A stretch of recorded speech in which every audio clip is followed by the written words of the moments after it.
Okay, so hello everyone. I'm Zhiqian from Jessica's group. So today I would like to introduce my project from my undergraduate study. So it's called a supervised capacity preserving mapping, which is a clustering guided visualization method for single-cell RNA sequence data. So this project is supervised by Dr. Yulei from the University of Michigan and Professor Rongwan and Yun Xie from the Michigan State University. So our visualization is motivated by the fact that the current method, like t-SNE and UMAP, has some kind of a geometry distortion. And let me introduce you some of them. So the first distortion is that the visualization is inconsistent with the clustering labels or clustering result. So on this RNA mix data set, we use the SERAP pipeline and we test the clustering accuracy, which is about 95%. But if you look at the visualization of t-SNE and UMAP, you'll find, especially for UMAP, some of the clusters are overlapped, make them hard to tell each other. So from the same high dimensional data, the clustering method could distinguish these two different clusters, while from the visualization, you can't distinguish them. So there must be some distortion existing in their method. For example, these green ones and the blue ones, you can see the dark color and the light color are overlapped with each other. And second is that their method could lose some large-scale geometry information. So I use a cancer cell line dataset here. So this dataset had the underlying truth that the cancer from the same organs should be close to each other. And I mark them in a similar color. I know this is not true for every kind of cancer cell line because the cancers can vary a lot. But we verified that point using the distance matrix and the MDS plot. So this ground truth holds for this specific data set. So we can see from their plot that some cluster positions are not accurate. For example, this lung and upper aerodigestive tract cancers, which are blue ones and green ones here. So you can see they're separated, they're not close to each other. So the t-SNE and UMAP may lose some kind of this large-scale geometry information. And also, they couldn't reflect the true cluster variation. So since it's a little bit hard to use a single cell data to reflect this kind of cluster variation, I use a synthetic data set I generated using 9 different Gaussian distribution. So for the ground truth, I set the blue clusters to have the largest variance, but the smallest sample size. The green clusters are the opposite, have the smallest variance, but the largest sample size. And the red colors to have the medium variance and medium sample size. So if you see from the plot, the t-SNE and UMAP, the green colors are the largest. So it's due to the largest sample size instead of the smallest variance. So what you really want is the smallest size, right? So this means that their plot, their figures couldn't reflect the true cluster variance or because it's largely correlated with the sample size. So if we want to try to solve this kind of distortion, we may ask, why this happens, why this distortion happens. So it's mainly caused by this problem or phenomenon called crowding problem. So basically, the visualization is trying to alleviate the crowding problem. So the crowding problem must exist. You can't just solve it, but you are trying to alleviate it, try to make it better. So what is a crowding problem? Intuitively, it's just a high dimensionalities have a large capacity, meaning that they can hold more points. And if you want to project into a lower dimensions, which has smaller capacity, then some distortion must happen. So this will also cause these non-overlapping clusters to overlap. So here is a data set, which is two non-overlapping groups in a 3-dimensional ball. So the outer layer is yellow one, and the inner layer is the blue ones. And I drew here only using the first 2 dimensions. And if you project them onto using the MDS or PCA, you will find these two non-overlapping clusters will overlap.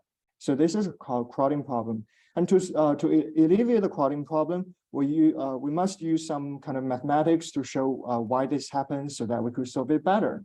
So that's why we come to this capacity or relative capacity, which I think is an explanation of the crowding problem.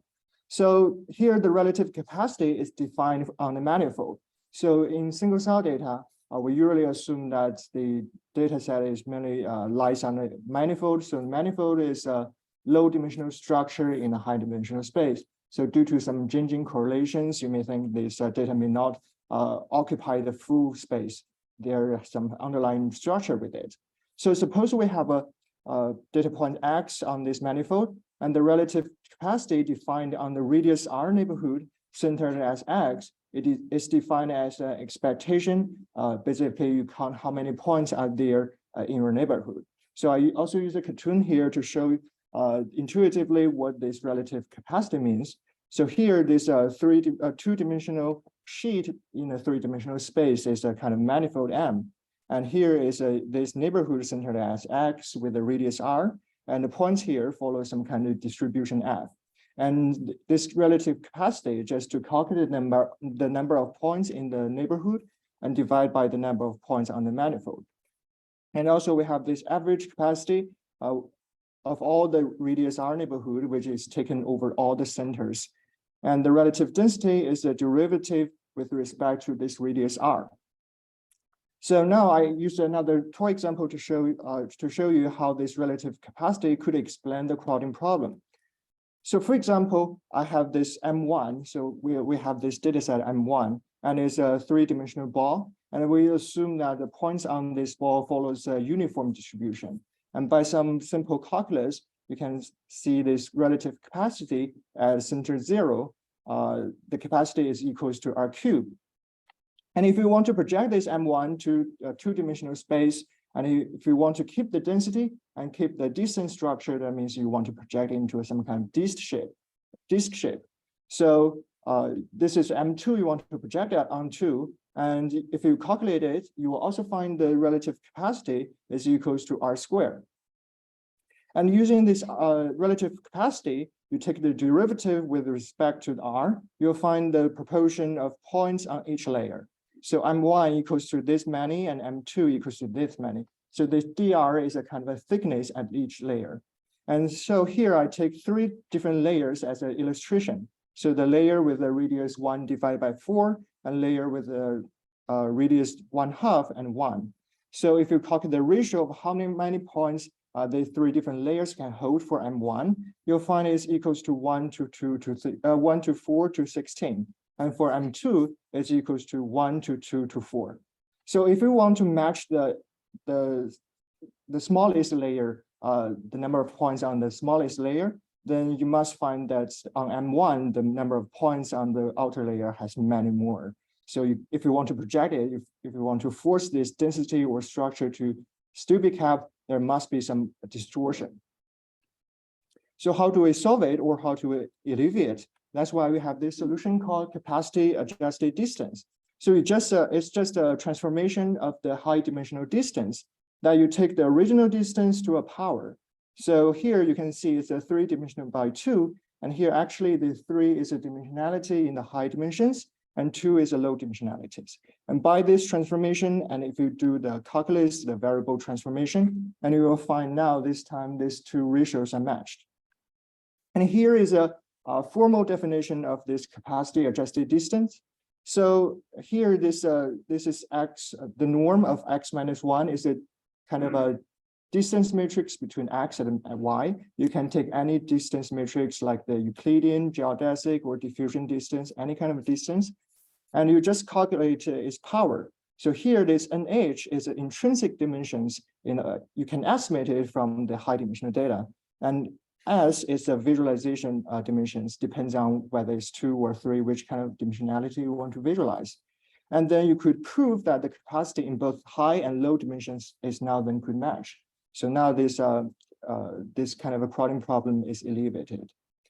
So how do we use this capacity adjusted distance? We have this capacity preserving mapping, which is pretty similar as the t-SNE. So we take this high dimensional distance into a t distribution, and also the low dimension Euclidean distance is changed to a distribution, and we match the difference between these 2 distributions using the KL divergence, and doing this optimization, we can get our final embedding. So this is called CPM, and we can see from this result. So this is an RNA mix data set I used as the very first beginning, and MDS is the MDS figures of the cluster centers.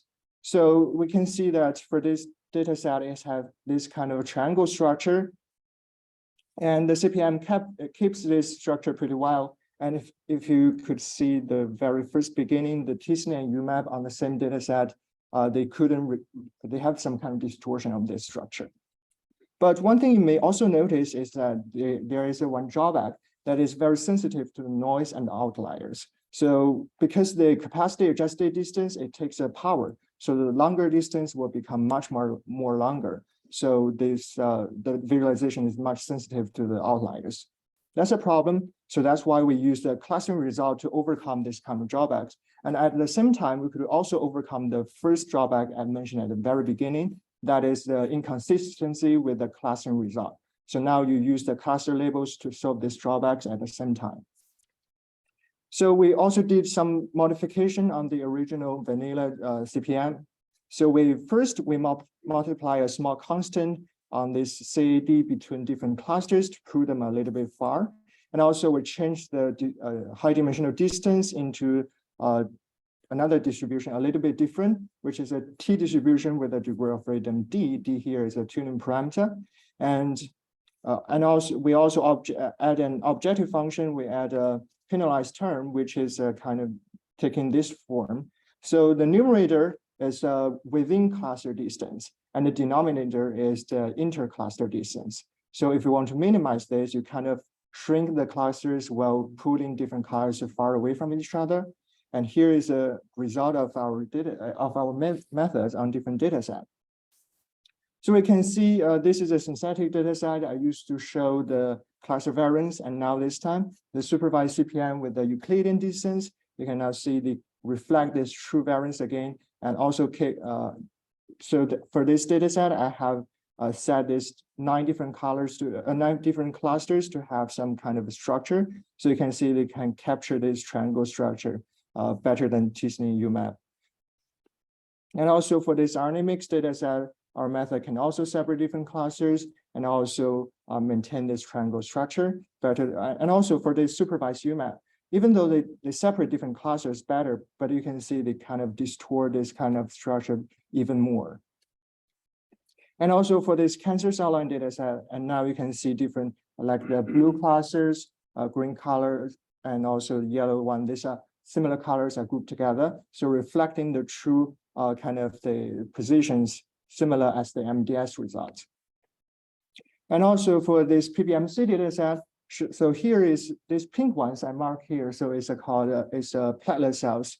So others are all immune cells, and we know that platelet cells are very different from immune cells. So it should be far away, and this is also verified in this MDS result. But we can see from PCA, t-SNE, and also UMAP, so we can see these pink cells are very close to others, which is not correct, but from both our biological information and also the MDS confirmation.